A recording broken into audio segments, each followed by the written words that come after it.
ঈদযাত্রার শেষ দিনেও রাজধানী ছেড়েছেন অনেকেই। রেল, সড়ক ও নৌপথে যাত্রীদের ভিড় থাকলেও ছিল না অতিরিক্ত চাপ। ভোগান্তি ছাড়াই গন্তব্যে রওনা দিতে পেরে খুশি ঘরমুখো মানুষ। বেশিরভাগ যাত্রী বলছেন এবারের ঈদযাত্রা স্বস্তির। তবে লঞ্চ ছাড়তে দেরি হওয়ায় ক্ষোভ জানান অনেকে।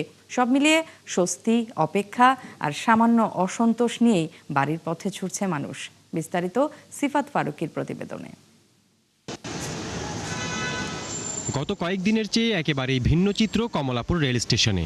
দুদিন আগেও যেখানে ঘরমুখো মানুষের উপচে পড়া ভিড় ছিল, সেখানে এখন অনেকটাই ফাঁকা পরিবেশ। ঈদযাত্রার শেষ দিনে যাত্রী উপস্থিতি ছিল একেবারেই কম, ছিল না দীর্ঘ লাইনের চাপ। কোনো শিডিউল বিপর্যয় ছাড়া স্বস্তিতে ট্রেনে বাড়ি ফিরছেন যাত্রীরা। আসলে যে পরিবারের সাথে ঈদ করার মতোটা অনেক আলাদা, এটা বলে বোঝানোর মতো বোঝানোর মতো না। অনেকদিন পর যাচ্ছি, প্রায় 4-5 মাস পর যাচ্ছি। মুসলমানদের জন্য হলো সবচেয়ে বড় একটা ধর্ম অনুষ্ঠান, তো এটা হলো যেহেতু চাই A1 SWR pipe and fittings. A1 engineers number 1 choice. Ramzan মাসে, রমজানের শেষে সবার একটা আনন্দ এবং খুশি একত্রিত হওয়াটা, এটাই হলো সবচেয়ে বড়। হিন্দু, মুসলিম, খ্রিস্টান, বৌদ্ধ সবাই কিন্তু ঈদের ইমেজটাই গ্রহণ করে, ছাড়টা গ্রহণ করে। তো সেই ক্ষেত্রে আমরা মুসলমান, আমাদের তো আরও বেশি আনন্দময়। সদরঘাটেও সকাল থেকেই ঘরমুখো মানুষের উপস্থিতি দেখা গেছে। তবে সেখানেও দেখা যায়নি যাত্রীদের অতিরিক্ত চাপ। পর্যাপ্ত যাত্রী না থাকার অজুহাতে লঞ্চ ছাড়তে দেরি হওয়ায় ভোগান্তিতে পড়তে হয়েছেই অনেককেই। লঞ্চের কর্মীদের সঙ্গে বাকবিতণ্ডার ঘটনাও ঘটেছে।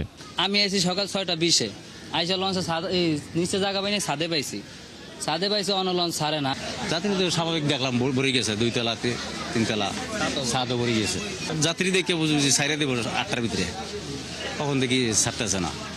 সিয়ারির সময় মনে করেন সব লোক দিয়া ভর্তি, 7টা বাজে ছাড়বো, 8টা বাজে ছাড়বো, 9টা বাজে ছাড়বো, ছাড়ার কোনো খবর নাই। বা ভরে গেছে প্রায়, ছাড়ার কথা 9টা বাজে, কিন্তু এখন কয়টা বাজে দেখেন তো, একটা যাত্রী নাই লঞ্চে। এদিকে ঈদের আগের দিন সড়ক পথেও ঢাকা ছাড়ছেন অনেকেই। এদিন মহাখালী, গাবতলী সহ রাজধানীর বিভিন্ন টার্মিনালে ঈদে ঘরমুখী মানুষের চাপ কিছুটা কম ছিল। কেউ কেউ বাড়তি ভাড়া নেওয়ার অভিযোগ করলেও শেষ দিনের ঈদযাত্রায় স্বস্তি জানিয়েছেন।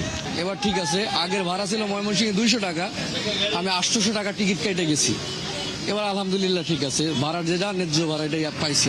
ঢাকা থেকে ময়মনসিংহ যাচ্ছি, তবে ভাড়া নিয়ে কোনো সমস্যা আমাদের ক্ষেত্রে পোহাতে হচ্ছে না। অন্যান্য সময়ের মতো যেভাবে সাধারণ ভাড়া থাকে, ঈদযাত্রাও আমাদের ক্ষেত্রে অন্তত সেরকম ভাড়াই রয়েছে। সব মিলিয়ে ভিড় কম থাকায় ঈদের আনন্দ ভাগাভাগি করতে স্বজনদের কাছে ফিরতে পেরেই খুশি যাত্রীরা। সিফাত ফারুকী, 71, ঢাকা।